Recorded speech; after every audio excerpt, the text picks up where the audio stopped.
Hello and welcome back to Mate's Tottenham blog and to this week's Champions League match preview. Tottenham visit Bayern Munich in the last match day of this year's Champions League group stage tomorrow, and today I'm going to be previewing that game, going through the expected team news, the key stats for the game, and previewing what we might expect from the game.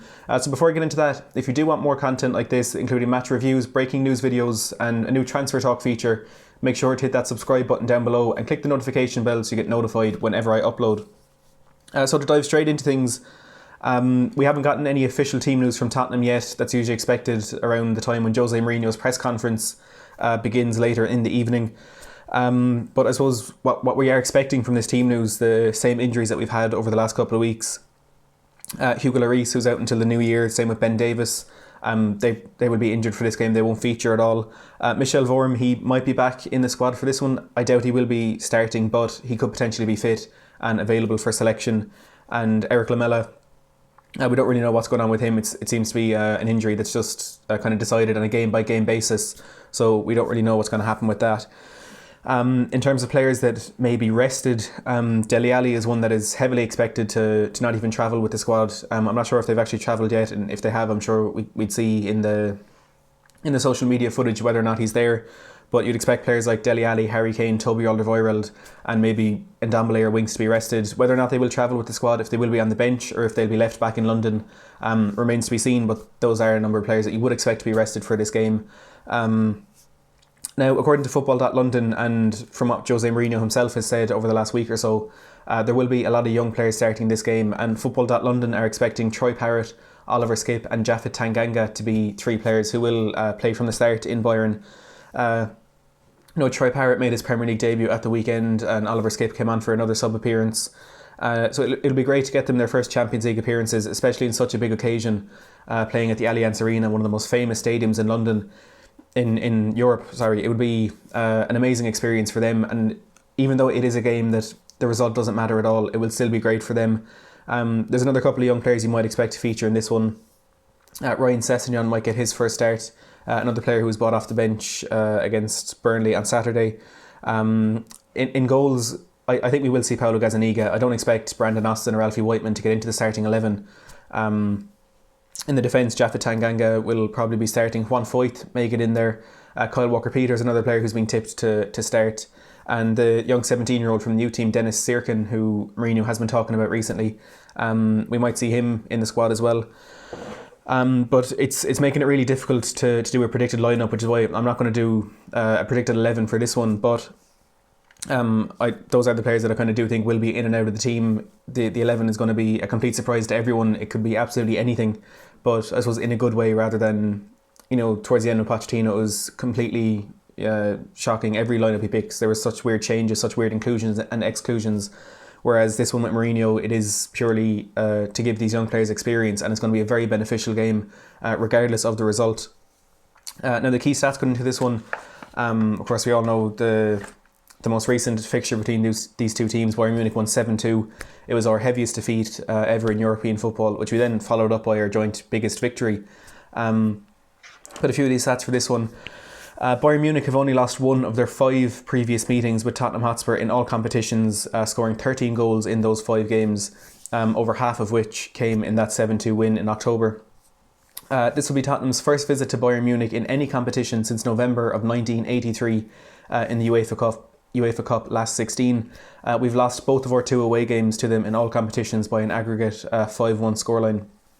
Now that 7-2 victory for Bayern in the last meeting was one of only 2 occasions where an English side has actually conceded 7 or more goals in a single match in any European competition. The other one was typically also Tottenham, when we lost 8-0 to FC Köln in the Intertoto Cup in 1995. Now Tottenham are looking to win consecutive away UEFA Champions League matches for the very first time, having won, of course, 4-0 away to Red Star Belgrade in match day 4. And finally, Robert Lewandowski has scored 10 UEFA Champions League goals in this season's group stage, including 2 against Tottenham in match day 2. The record for goals in the group stage of a single campaign is held by Ronaldo, who scored 11 for Real Madrid 4 years ago. So a big opportunity for Lewandowski to break that record. He's a player who started the season in crazy form. Up until I think mid-November, he actually scored in every league and Champions League game he played. but he's gone through a bit of a bad patch at the moment. He hasn't scored since the middle of November, just 3 or 4 games. It's not the worst run of form, but considering how we started the season, he has fallen away a bit in terms of goal scoring.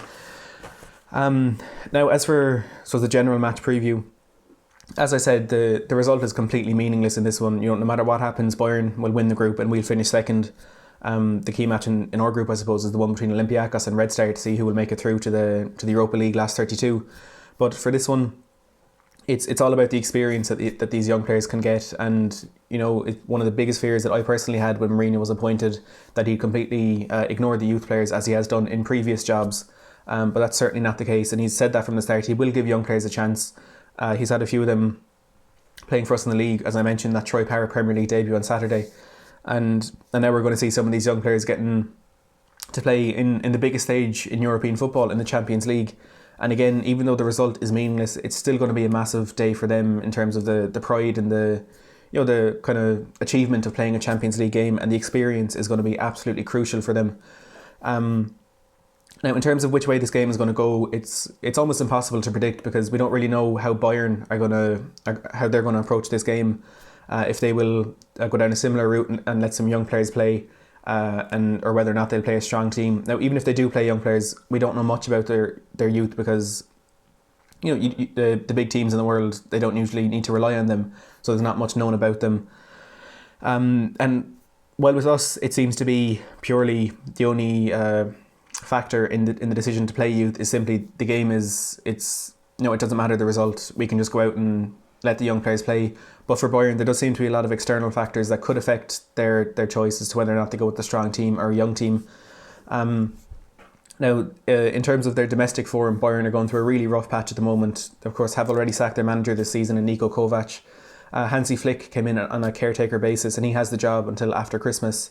So they're currently sitting 7th in the Bundesliga. So what I'm thinking is they may approach this in a way where they try and keep a consistent 11 and play a strong team, because they need to try and regain their form. They lost 2-1 to Borussia Mönchengladbach at the weekend, and they're now 7 points behind them at the top of the table. But they have, including this game tomorrow, 4 games in the next 11 days, and then they have a month off for their Christmas break that the European countries do have. And while typically for English teams this is a period of the season where you would rotate the team because the calendar is coming at you so thick and fast, for Bayern that's not the case at all. For them this could be one last push to see out this calendar year, to see out Hansi Flick's caretaker time at the club, and try and get back up towards the top of the table in the Bundesliga. So I wouldn't be surprised if they do go with a strong lineup to try and keep a bit of consistency and try and regain that form that they do have. Now, whether or not they do go with a strong team or youth, I think one player who will feature is Javi Martinez. He made a sub appearance at the weekend and was actually sent off when he conceded a last minute penalty, which allowed Mönchengladbach to win that game. So he's someone that won't be available for them when they play Werder Bremen at the weekend. So I wouldn't be surprised if he does play the 90 minutes. And in terms of Hansi Flick, and this is of course his last kind of push as manager of Bayern Munich, he may want to leave it on a high note and try and leave them in the best position that he possibly can, which could be another factor that would make him decide to play a strong team. And if they do play a strong team, you'd have to imagine it would be a comfortable win for them. If they play their top players like Lewandowski, Thomas Muller, Philip Coutinho and Serge Gnabry especially, it could be a really comfortable victory for them if they do go with that. But as I said, it's so difficult to predict. It's so difficult to know what they are actually going to go with. So again, as with my predicted lineup, a score prediction is going to be near impossible. But it's not really relevant because we're finishing second in this group no matter what. We're through to the last 16. And I'm just personally really, really looking forward to getting to see these young players get their game time. Troy Parrott, Mourinho's taken a really different approach with him as to what Pochettino was taking. And it's one that it really can only benefit the player. I don't see how it would hinder his development in any way. Getting into this first team a bit more, it was only 10 or 15 minutes against Burnley, but it's still his first Premier League appearance at only 17 years old.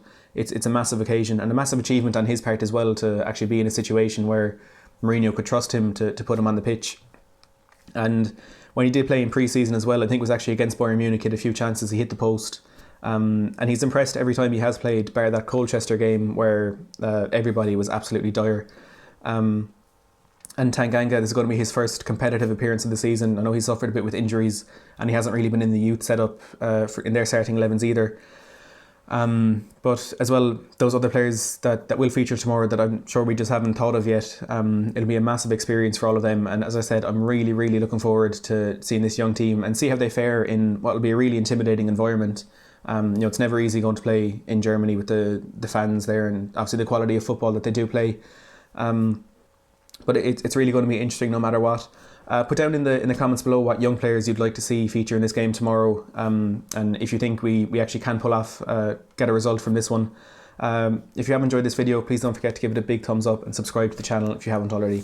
Thanks for watching.